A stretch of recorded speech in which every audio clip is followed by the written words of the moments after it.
Hello, Professor in class. This is Giovanni. I want to start off this presentation by giving a breakdown of what I'll be discussing today. Today, I will be discussing the process of becoming a Foreign Service Officer, which includes choosing a career track, steps in the application process, and how to prepare. I will also touch on the videos presented to us by the State Department and my recommendation towards recruitment and diversity. On the second portion of my presentation, I will discuss two jobs postings I found, one on the state level and the other on the local level. Why I chose these positions and compare the post to Exhibit 3.3 from our text. Lastly, I will discuss the similarities and or differences between job postings in the federal, state, and local levels. A foreign officer is a U.S. government employee who works for the Department of State and represents the United States in other countries. Much like a United States diplomat, they assist the United States interests by supporting U.S. citizens living or traveling abroad, build positive relations between the U.S. and the country they are in, and help promote American values and work on international issues like security and the environment, to name a few. If I was to work as a foreign service officer, the career path I would choose is the counselor one. Counselor provides both emergency and non-emergency services to American citizens and manage the borders from overseas.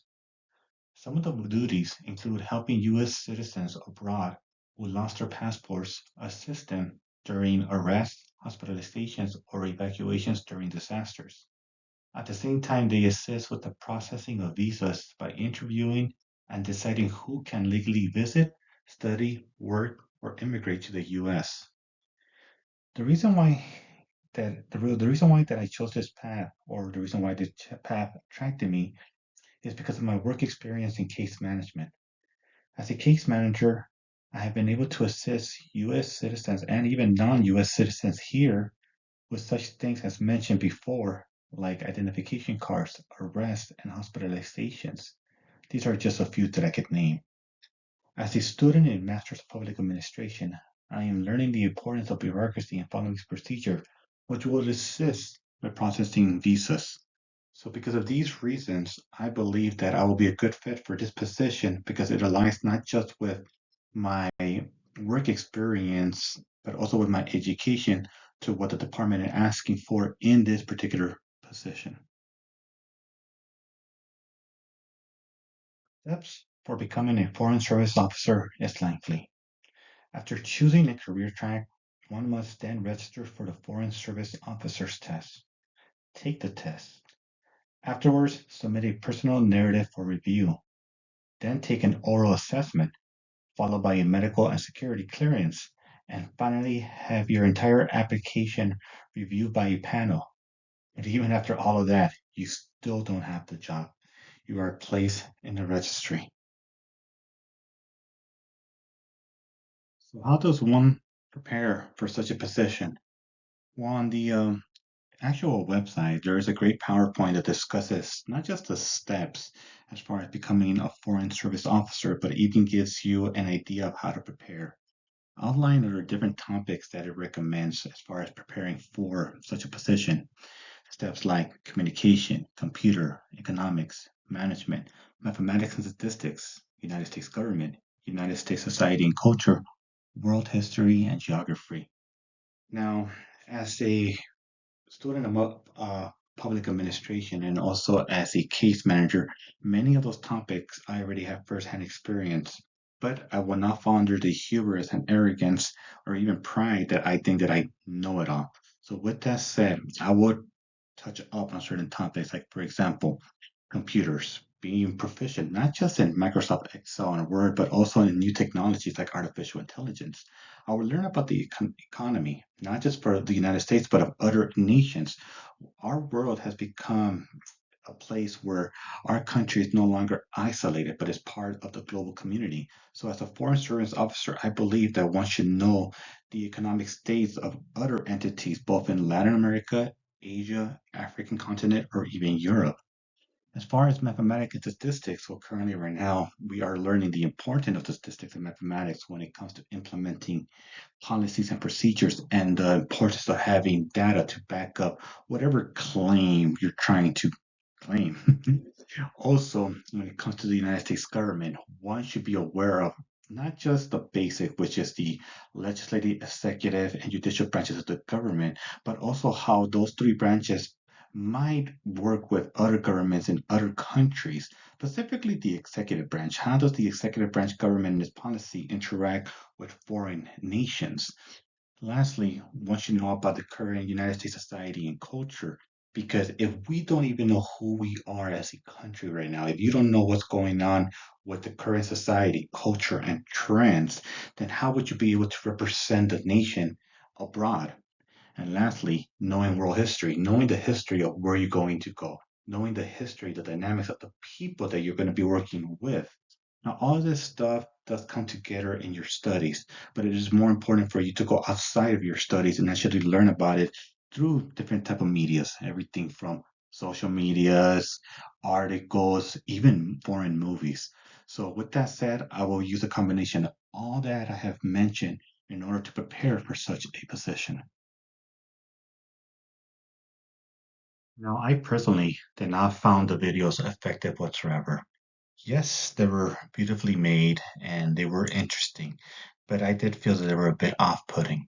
I felt that the individuals that were interviewed didn't appear to be like your everyday citizen. They appear to be, a little bit of Ivy League, a little bit of upper middle class. Now, I apologize if that sounds biased, if that sounds off-putting, but that's just my general opinion. That's just my honest opinion. So, with that said, I do believe that much work can still be made as far as showing the true diversity of our nation in these videos in order to promote the Foreign Service Officer position. Throughout the video and on this website, I did see a good representation as far as race and gender. However, I felt it did not go beyond that. For the most part, most of the presenters appeared young, healthy, and dare I even say, upper middle class. Diversity is not just looking at people based on their race and gender alone. Diversity also includes those with disabilities, different ages, and even social classes.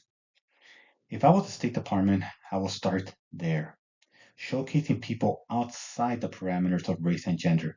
Show the true American populace. Next, I would target state and private colleges that students' body represents the America we live in. And the reason why I mentioned state and private colleges because I believe that state colleges like Cal State Lake, Cal State Fullerton, and even private colleges like currently the one that I'm attending, that we're all attending, Cal Baptist University, truly show the dynamics and the diversity of not just our state, but of our country. I'm excluding and without prejudice many of the Ivy League schools because I believe that they might not fully represent the American populace as a whole. Also, lastly, I will discuss a very important topic with their human resource department, and that being the whole idea of red tape. During the entire process, when I was looking at it, I noticed that one must take many steps in order to try to get into that position. As I mentioned in an earlier slide, all the different steps necessary. But even when you're done with all those steps, you are still not guaranteed a job. You are placed in a registry. Such a way of doing things might be off putting to many individuals. Many individuals, including myself, might feel that such a thing is not worth it when we're not even guaranteed a job. So these will be the things that I would address as far as recruitment and diversity to the State Department. Now I'm going to transition to the second part of my presentation, which is looking at two different job postings, both from the state level and the local level. I decided to go, of course, state level, state of California. But as far as local level, I was looking at the city of Jurupa Valley. Finding these posts is not difficult if you know where to look. For the state level search, I was able to find the posting on calcareers.gov. And for the local level, the posting was on governmentjobs.com. Now, as far as the state level, I decided to go with the staff mental health specialist positions. And for the local level, I decided to look at the public affairs supervisor position. Now, the reason why I chose the first job is because it is closely linked to my current position. At this moment, I am a mental health specialist for the County of Orange. However, no supervisor position is available to me here unless I am either a LCSW or LMFT, which I don't plan to be neither one. But with the state of California, such a supervisor position is available to me with a Master's of Public Administration degree and my current work experience.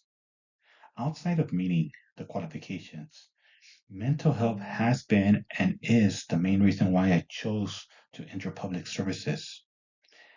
Currently, I have a younger brother who has a mental illness, and I know the struggles that families go through as far as trying to seek help for a loved one suffering from such a condition. So, for that reason, I chose to work in not just mental health, but in public mental health to help families find the resources needed. So, this, in combination with my qualifications, made me look at that position as a viable option. At the local level, I chose a public affairs supervisor post. Based on the job description, the duties asked for a supervisor are duties that I have already assisted with in all my previous position in social services, outside of having the title of manager and supervisor, of course. I have assisted, for example, with plans and schedules, and even training and outreach and engagement, both in the mental health and homeless services. As an eviction defense case manager, I oversaw the implementation of goals, objective, work plans, and policies for the nonprofit I worked in. These qualifications, along with my Master's of Public Administration degree and drive to make a difference, makes me a prime candidate for this position. Now, both the state and local government posts follow Exhibit 3.3, almost to a T actually. Both had the title and agency, both had the salary ranges, with the local actually paying quite a bit more. However, I did want to note that on the state level, salary was shown on a monthly basis, and on the local level on a yearly basis. Honestly, I was wondering why that is. Maybe it has to do with the state paying less? Regardless, both posts describe the job duties, responsibilities, and both had the minimum qualifications. Now, neither post had anything about special conditions. Now, as far as application procedures and equal opportunity employment, both advocated equal opportunity and had a thorough procedure process in place. However, I do want to point out that the state post is more lengthy and there appears to be a larger and longer process, which does create red tape and may push away potential candidates. Lastly, all three levels of government, the federal, state, and local level, push the idea of serving others as civic duties, and we're all transparent of the job duties, and qualifications. All promoted equal opportunity. However, one last thing I found interesting was that on the federal government, there was no listing as far as the salary ranges, at least none that I could find. So that did give me a bit of a concern. Maybe there's different criteria to when it comes to their salaries. I don't know. With that said,